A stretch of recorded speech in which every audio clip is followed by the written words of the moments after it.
everyone, welcome to our channel. We run a flower farm in northeast Oklahoma, as well as a beautiful raised garden and some perennial gardens that we enjoy for ourselves, as well as cut on for the flower farm. And I wanted to give you a tour. It's in April, and typically around the springtime we start doing our monthly tours so you can watch the progression of growth. And so this is our first official tour of the 2023 season in April, Zone 7A. So let's go inside.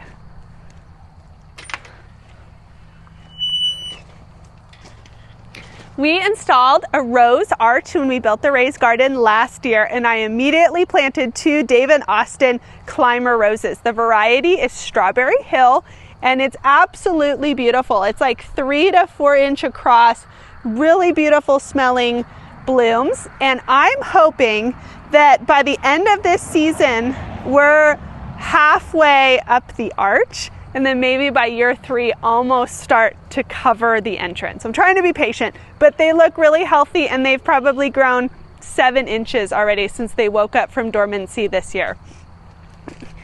When we come inside here, in the early spring, I had daffodils blooming. I cut on them a little bit for our arrangements for our flower farm, but mainly I let them bloom out because I just loved the color. I'm letting them die back so they can come back next year. I originally was going to take them out, but I changed my mind. I want my spring garden daffodils in. But what I did, if you come in here, I direct sowed some miniature sunflowers. They're called Orange Hobbit. And I direct sowed them all underneath the daffodils. So as the foliage here dies back and I can cut it back, I'm going to have sunflowers coming right up. So I don't have to have an empty garden space. They're going to kind of time with each other in the succession planting. They only get about 2-3 feet high, but they branch. So I'm going to get, it's almost like a really squat, fluffy sunflower. I'm going to get a bunch of blooms on not super tall plants, and I'm really excited to see how they do this year. This is our ranunculus bed. As you can see, I'm just letting them bloom out. I was nervous about growing ranunculus because they can be kind of finicky and high maintenance during the winter, and they're not the cheapest flower, so I was kind of afraid to buy a lot of them. I wanted to do a trial bed. Our trial bed worked wonderful. We have the hoops installed. This is conduit bent. My husband built a bender, bent and put into PVC pipe inside the raised bed so that we could cover these throughout the winter when it got too cold for them and take it off and all of that. And they look beautiful. I am planning on saving these corms so that I can replant them in the fall and just have this beautiful color again. And then we'll plant hundreds more in the field for the flower farm. But these can be my own personal color to enjoy, which I'm excited about. So another plan that I had is I'm wanting to add more and more perennials to this space instead of just annuals. This is a lot of square footage, and it's hard and a lot of work to just completely turn it over from annuals each year.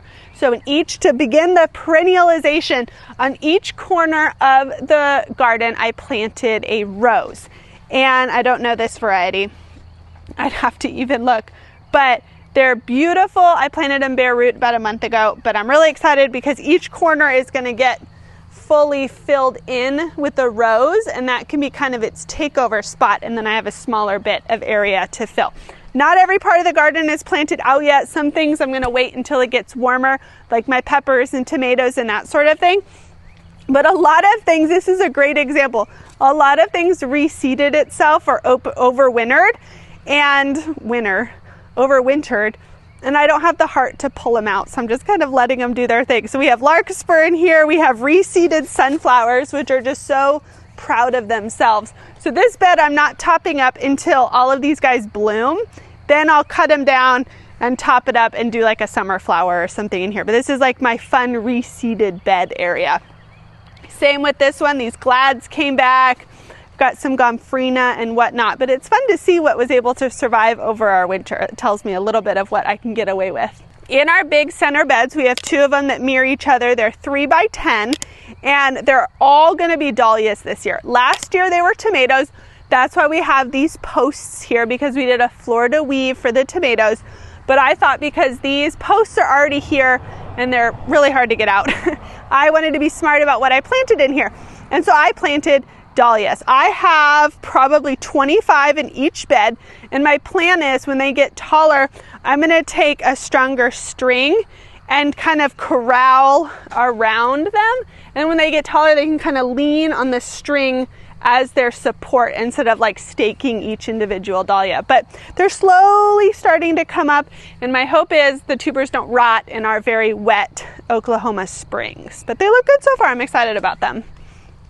Very chilly.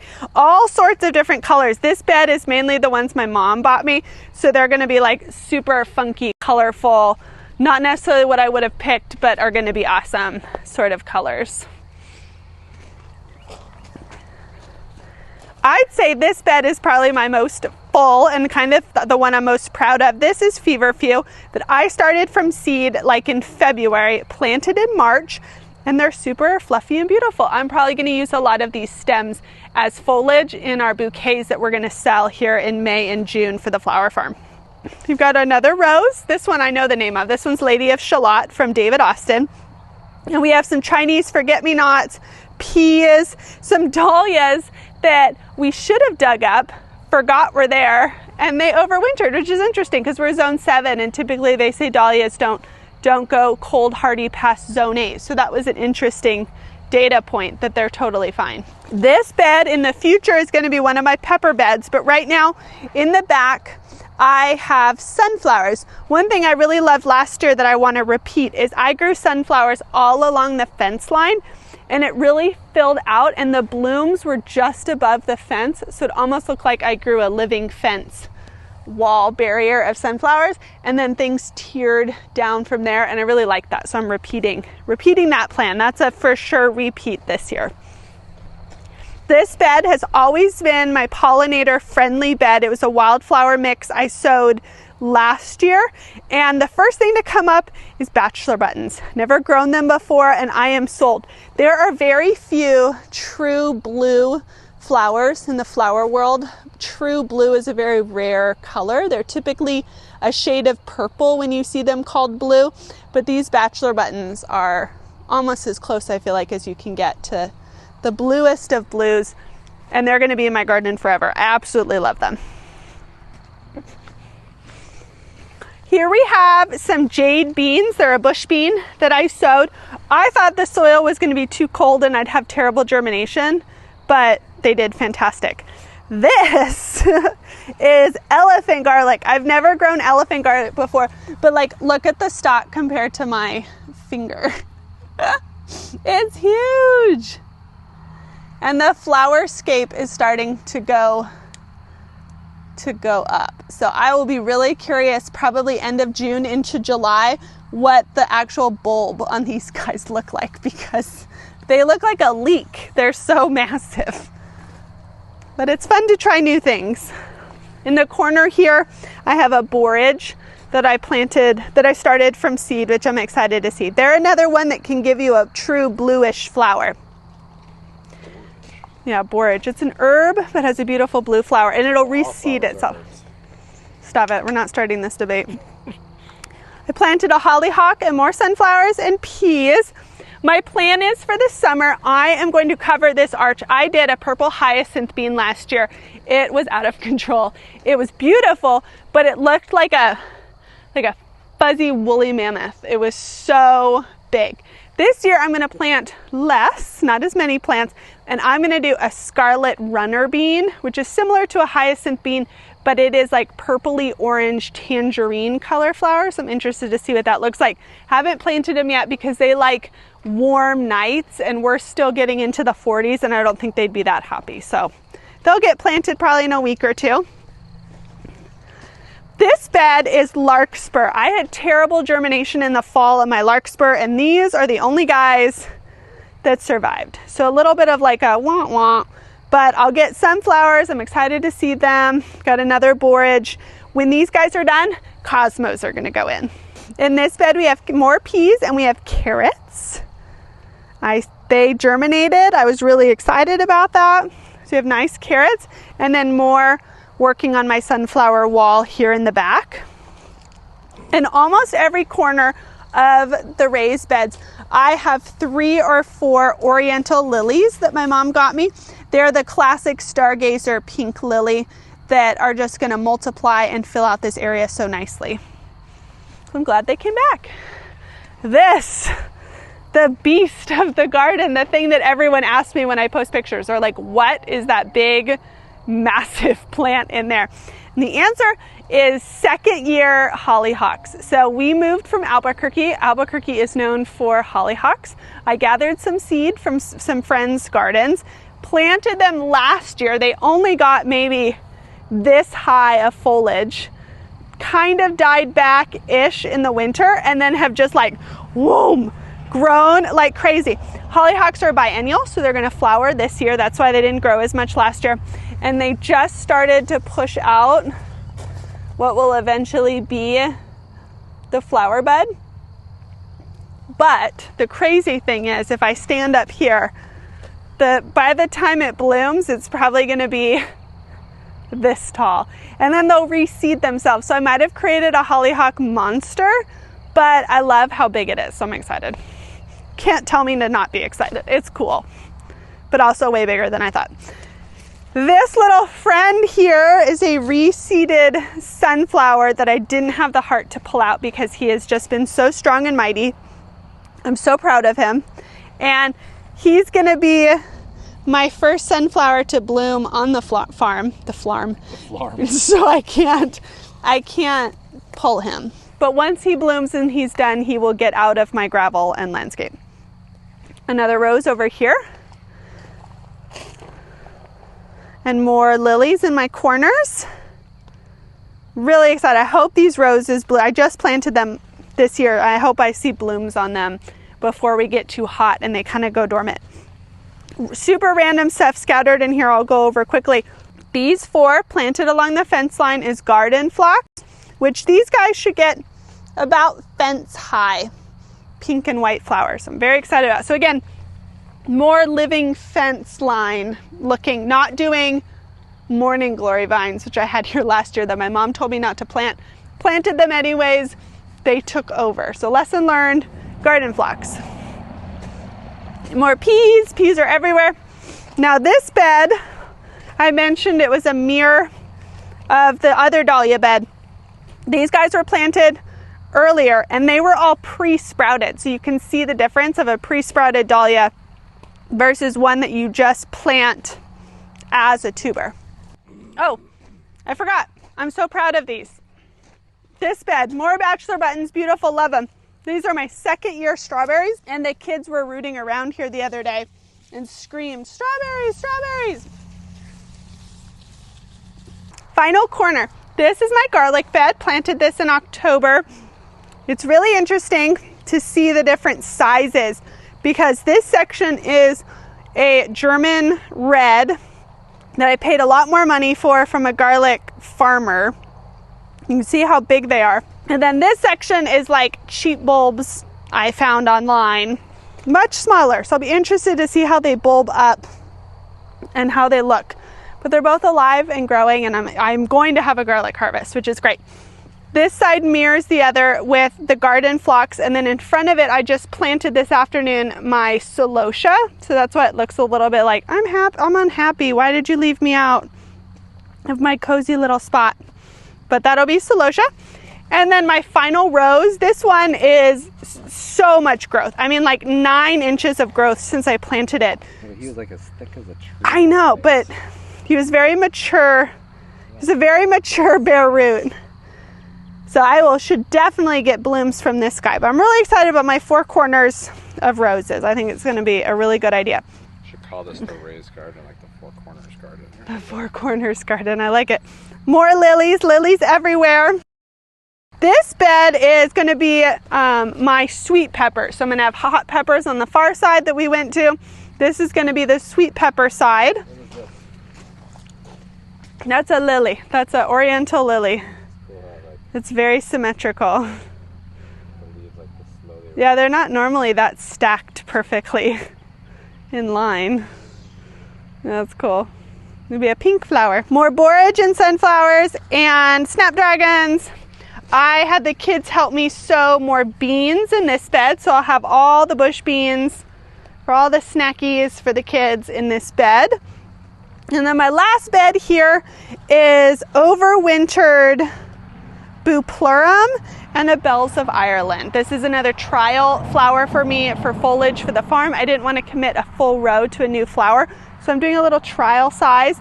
They've been a little bit more high maintenance than I love for my flowers, but they're alive and I'll at least get to see a bloom at some point, although I remain not loving it. So while we're out here and the lighting is so nice and it's not windy for once, I will show you real fast the 2 perennial gardens that flank either side of the raised garden. This perennial space, we planted and created this garden in the fall of last year. So really this is its first year. Woo! It's its first year, so I'm very excited about it. We have probably 40 yarrow, 7 or 8 peonies, lots of iris, bachelor buttons. I have a whole double row of pastel gladiolas here, and then behind them are going to be taller cannas and more garden phlox in different colors. So it'll be kind of a tier of phlox, glads, peonies, yarrow, and then a scattering of wildflower seeds. I'm going to get blooms from everything this year, but next year I think is really when it's gonna like get their elbows out and really fill in the space. This perennial garden is officially in its second year. We planted it out in May of last year, and then I've slowly been adding plants since then. And my goal and hope for this space, and we have a winding tunnel that I'll walk through, and to just kind of have it be wild and not as like neatly planned out as maybe some of the other spaces. And I think I'm kind of achieving that because I have an insane amount of bachelor buttons growing in here. But we start with cannas and bachelor buttons. I have iris that bloom at different times, which is really fun. So I always kind of had for a couple weeks, about a month, a staggering of irises. So like these haven't bloomed yet, but farther on I do have some colors blooming. I think I counted 10 peonies in this space. Because peonies don't like to be moved and transplanted, all of them are not going to give me blooms this year, but they're very mature sized peonies. So I think next year, once they've really settled in, they're going to go bonanza for me. I have a lot of Asiatic lilies in this space instead of the orientals in the other one, and they are a bright orange color. Lots of bachelor buttons, lots of larkspur. There is a lot of poppies that are probably not going to bloom for a couple more weeks. I have daylilies and surprise lilies along the border. In my video last week, we planted 2 baptisia in the back row here and some creeping phlox, which I'm excited about, and some purple fountain grass and more peonies. I'm definitely stepping over on the stones some plants that, like, once they've done their bloom, I'll pull out and don't need to keep the foliage, but I don't want to pull them out yet because a lot of them are poppies that are going to bloom in May and I want to see them. So they're going to have to just grow in the cracks.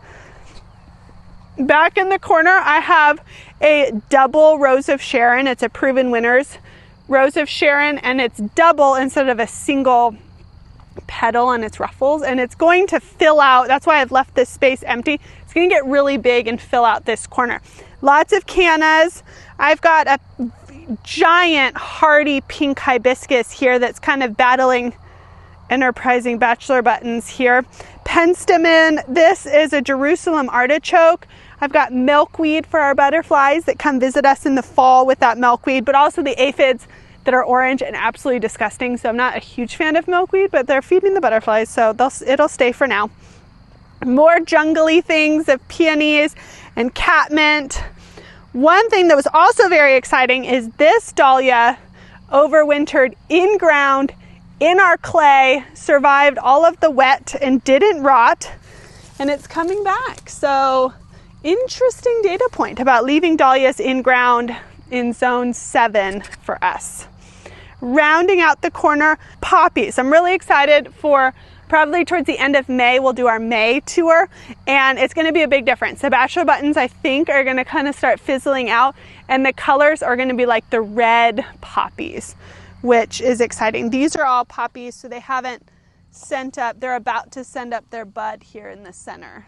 It's tricky because poppies can sometimes look like dandelion weeds. And you might pull them out thinking they're dandelions, but they're poppies. So these are the irises that are blooming right now, waiting for some other colors, but I love this two-tone one. And this sweet butter yellow.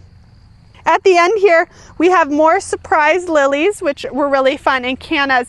And then last Mother's Day, or 2 Mother's Days ago, my mom got me a beautiful clematis that has traveled around with us in all of our moves, but I'm hoping it's finally in its forever home. He's still small, so I gave him a little teepee trellis. Actually, today was a project. Then as he gets bigger, I can give him a bigger structure. But along with the raised garden, like I said, kind of creating a living wall, all of my tallest plants are along this fence line. And come July, this fence will almost be hidden, and it's going to be some of my tallest plants, which I really like. And then one of my favorite things is our lollipop nectarine. No fruit this year. Maybe some peach leaf curl that we're going to have to battle, but he's just a wonderful height. He's grown so much already this year, and I love having him right next to our fire pit seating area. I just think it's really a really lovely spot to be. I hope you enjoyed that tour. I love when we get to start our monthly tours, mainly because when we put it on YouTube, it's kind of like a photo album for us. And so I like looking back at the catalog, especially in August when I'm like super hot and tired and drowning in plants and dealing with like bugs ruining my life. I like looking back and being like, oh my gosh, look how empty it looked in April compared to now, and all of that. So it's fun to catalog these things and to see what's growing for other people that are in zone 7, if that's your growing zone. But I'm really thankful for this space. It's wonderful to work in. It's a joy to be in and to teach the kids. And we appreciate you guys supporting us and watching all of our videos, and I hope you enjoy them as much as we do.